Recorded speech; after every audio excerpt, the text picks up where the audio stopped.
नरेंद्र मोदी जी देश की संसद में पहुंचे थे तो सबसे पहले उन्होंने देश की संसद की सीढ़ियों पे मत्था टेका था। याद है आप सबको वो मंजर? और उस मत्था टेकने का अंजाम क्या हुआ कि महज 10 साल के अंदर उन्हीं सीढ़ियों से बनी हुई संसद को बदल दिया उन्होंने। पुरानी संसद बदल के नई संसद कर दी। इस बार उन्होंने संविधान को मत्था टेका है। अब जब पुलिस थाने टॉर्चर चैंबर में बदल चुके हों, जब पुलिस मशीनरी अपने आकाओं के लिए पर्सनल आर्मी की तरह व्यवहार कर रही हो, जब पुलिस एनकाउंटर मेडल हासिल करने का जरिया बन चुका हो, जब राज्य सरकारें लोगों के आशियाने उजाड़ करके अपना वोट एकजुट करने के प्रयासों में लगी हों, जब जालिम बुलडोजर किसी के लिए शौर्य का प्रतीक बन चुका हो, तब यह बहस और जरूरी हो जाती है कि देश धर्म से चलेगा या संविधान से चलेगा। जिस सरकार में बैठे हुए लोगों को संविधान में निहित सेकुलरिज्म और सोशलिज्म जैसा शब्द नासूर लगता हो, और सिर्फ लगता ना हो बल्कि इसको पब्लिकली कहने की हिम्मत भी जुटा ले रहे हो, तब फिर समझ लीजिए कि खतरे बहुत बड़े हैं। मौजूदा सरकारें संविधान की रूह के साथ छेड़छाड़ कर रही हैं। धर्मांतरण विरोधी कानून हो, लव जिहाद का कानून हो, सीए का कानून हो, वक्फ कमिटमेंट एक्ट हो, या फिर बुलडोजर का एक्शन हो, भारत को एक संप्रभु, समाजवादी, धर्मनिरपेक्ष, लोकतांत्रिक गणराज्य घोषित करता है।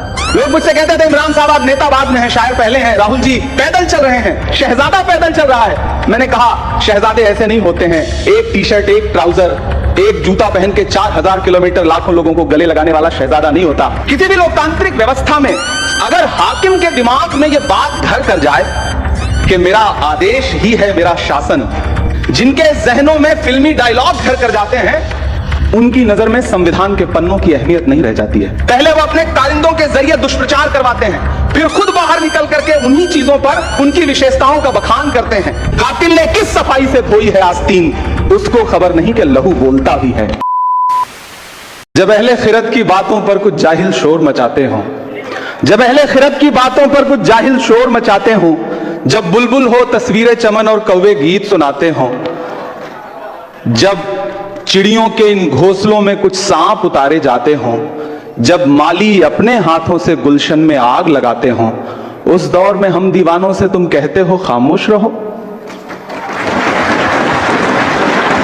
महज कागज के पन्नों पर उकेरी गई कोरी भावनाएं नहीं, बल्कि सच्चाई, नैतिक मूल्यों और मौलिक अधिकारों की बारीकियों पर सैकड़ों बहसों के बाद अंगीकार की गई एक मुकद्दस किताब भारत का संविधान, जो भारत को एक संप्रभु, समाजवादी, धर्मनिरपेक्ष, लोकतांत्रिक गणराज्य घोषित करता है। हम आज यहां एक बेहद जरूरी बहस के लिए इकट्ठा हुए हैं। कानून के रखवालों की मौजूदगी से विज्ञान भवन का कोना कोना रोशन है। मैं अभिषेक मनु सिंघवी जी को और उनकी पूरी टीम को मुबारकबाद देता हूं इस बात के लिए कि इस मुश्किल दौर में इस लड़ाई का अलंबरदार बनने का जो फर्ज आपने निभाया है वो बहुत ही तारीफ के काबिल है। किसी भी लोकतांत्रिक व्यवस्था में अगर हाकिम के दिमाग में यह बात घर कर जाए कि मेरा आदेश ही है मेरा शासन, तो फिर यहां से शुरू होती है बुनियादी परेशानी। जिनके जहनों में फिल्मी डायलॉग घर कर जाते हैं, उनकी नजर में संविधान के पन्नों की अहमियत नहीं रह जाती है। साथियों, याद करिए संविधान निर्माता डॉक्टर बाबा साहब अंबेडकर जी कहते थे कि आर्टिकल 25 संविधान की आत्मा है। हर नागरिक को धर्म को स्वतंत्र रूप से मानने की और उसके प्रचार प्रसार की आजादी है। लेकिन मौजूदा सरकारें संविधान की रूह के साथ छेड़छाड़ कर रही हैं। धर्मांतरण विरोधी कानून हो, लव जिहाद का कानून हो, सीए का कानून हो, वक्फ कमिटमेंट एक्ट हो, या फिर बुलडोजर का एक्शन हो, यह सिर्फ संविधान की रूह के साथ छेड़छाड़ नहीं बल्कि डॉक्टर बाबा साहब अंबेडकर की आत्मा के साथ भी नाइंसाफी है। मेरी आंखों के सामने देश के कोने कोने से आए हुए वकील साथी बैठे हैं। जिस सरकार में बैठे हुए लोगों को संविधान में निहित सेकुलरिज्म और सोशलिज्म जैसा शब्द नासूर लगता हो, और सिर्फ लगता ना हो बल्कि इसको पब्लिकली कहने की हिम्मत भी जुटा ले रहे हो, तब फिर समझ लीजिए कि खतरे बहुत बड़े हैं। साथियों, जब कानून लोगों को डराने का और उनकी आवाजों को कुचलने का हथियार बन जाए और उसमें आपकी पहचान और आपका नाम और आपका धर्म निर्णायक भूमिका निभाने लग जाए, तो समझ लीजिए कि हुकूमतों की मंशा क्या है। मैं अपना उदाहरण दूंगा, कहीं दूर नहीं जाऊंगा और मैं विषय पे बोलूंगा। मुझे गर्व है कि मैं आजादी की दूसरी लड़ाई में राहुल गांधी का सिपाही हूं। मैं उनके साथ चला हूं 4000 किलोमीटर कन्याकुमारी से कश्मीर तक कंधे से कंधा मिलाकर। लोग मुझसे कहते थे इमरान साहब आप नेता बाद में हैं, शायर पहले हैं, राहुल जी पैदल चल रहे हैं, शहजादा पैदल चल रहा है। मैंने कहा शहजादे ऐसे नहीं होते हैं, एक टी शर्ट, एक ट्राउजर, एक जूता पहन के 4000 किलोमीटर लाखों लोगों को गले लगाने वाला शहजादा नहीं होता। हाकिम तो वो होता है जो 10 लाख का सूट पहनता है और 8,500 करोड़ के जहाज में घूमता है। मैं उनका सिपाही हूं। मैं देश की उस संस्था का सदस्य भी हूं जहां कानून बनने बिगड़ने की प्रक्रिया होती है। मैं पिछले दिनों एक सामूहिक शादी में गुजरात गया था, जामनगर। बड़ा अच्छा कार्यक्रम, 51 जोड़ों की सामूहिक शादी। सारे दलों के नेता उस मंच पे मौजूद थे। मैं बच्चों को दुआएं देकर के वापस लौट आया।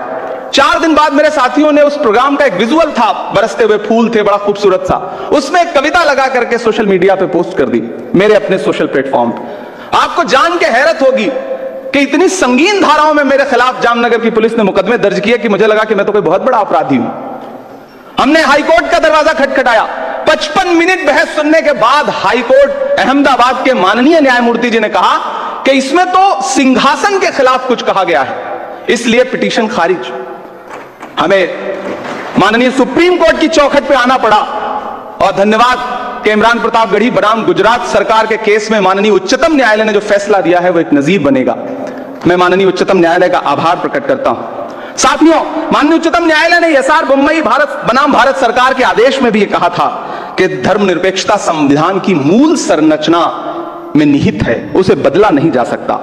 अब जब पुलिस थाने टॉर्चर चैंबर में बदल चुके हों, मैं बहुत जरूरी बात कह रहा हूं, अब जब पुलिस थाने टॉर्चर चैंबर में बदल चुके हों, जब पुलिस मशीनरी अपने आकाओं के लिए पर्सनल आर्मी की तरह व्यवहार कर रही हो, जब पुलिस एनकाउंटर मेडल हासिल करने का जरिया बन चुका हो, जब राज्य सरकारें लोगों के आशियाने उजाड़ करके अपना वोट एकजुट करने के प्रयासों में लगी हों, जब जालिम बुलडोजर किसी के लिए शौर्य का प्रतीक बन चुका हो, तब यह बहस और जरूरी हो जाती है कि देश धर्म से चलेगा या संविधान से चलेगा। साथियों, मैं अंत में आपसे बस इतना कहना चाहता हूं, कोई लंबी तकरीर नहीं, कि मौजूदा हाकिम के काम करने का तरीका बड़ा अलग है। पहले वो अपने कारिंदों के जरिए दुष्प्रचार करवाते हैं, फिर खुद बाहर निकल करके उन्हीं चीजों पर उनकी विशेषताओं का बखान करते हैं। आप कैसे भूल सकते हैं कि दशकों से देश की संसद की महत्ता को कोसने वाली पार्टी के प्रधानमंत्री बनकर 2014 में जब नरेंद्र मोदी जी देश की संसद में पहुंचे थे तो सबसे पहले उन्होंने देश की संसद की सीढ़ियों पे मत्था टेका था। याद है आप सबको वो मंजर? और उस मत्था टेकने का अंजाम क्या हुआ कि महज 10 साल के अंदर उन्हीं सीढ़ियों से बनी हुई संसद को बदल दिया उन्होंने। पुरानी संसद बदल के नई संसद कर दी। इस बार उन्होंने संविधान को मत्था टेका है, तो खतरा बढ़ गया है। सतर्क रहिए, जागरूक रहिए, संविधान को बचाइए, और सिर्फ बचाइए ही नहीं, हाकिम की चालाकियों को बेनकाब भी करते रहिए। कातिल ने किस सफाई से धोई है आस्तीन, कातिल ने किस सफाई से धोई है आस्तीन, उसको खबर नहीं कि लहू बोलता भी है। बहुत शुक्रिया। एक बार पुनः अभिषेक मनु सिंघवी जी को एक शानदार कार्यक्रम के लिए बधाई, और पूरे देश के कोने कोने से आए हुए न्याय के रखवालों को बहुत आभार, बहुत दुआएं, बहुत मुबारकबाद। शुक्रिया।